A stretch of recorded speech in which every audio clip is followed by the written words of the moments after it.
My name is King, and this is how I do Oreo cheesecake bars. So we need 24 Oreo bits.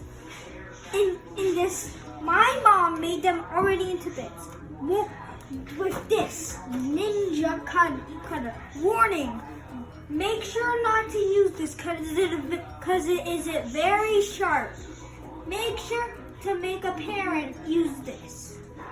So set aside some bits in here so we can mix it in the filling. So we're gonna pour 4 tablespoons of melted butter into this one. And then we're gonna mix it and mix it.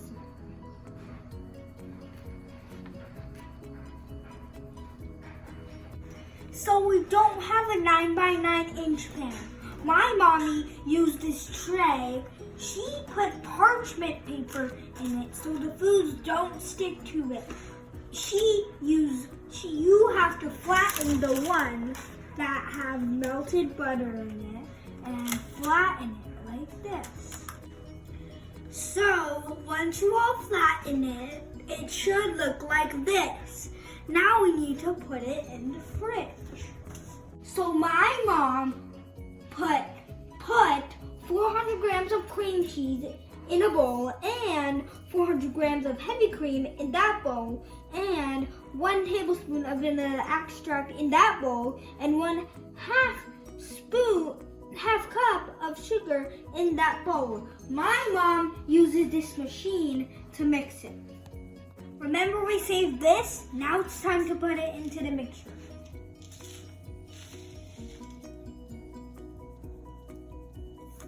And now we mix.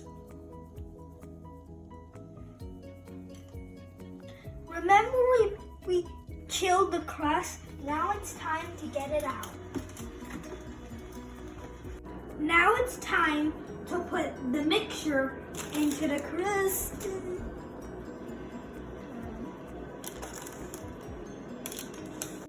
Now that we covered all of the crust, we have, oh no, my mom forgot to set aside more crumbs so we can add on the top for decoration.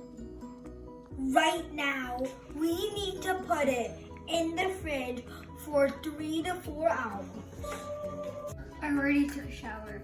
1 hour later. 2 hours later. 3 hours later. Guys, this is the finished product. Oreo cheesecake, yum! This is how I do it. Oreo cheesecake.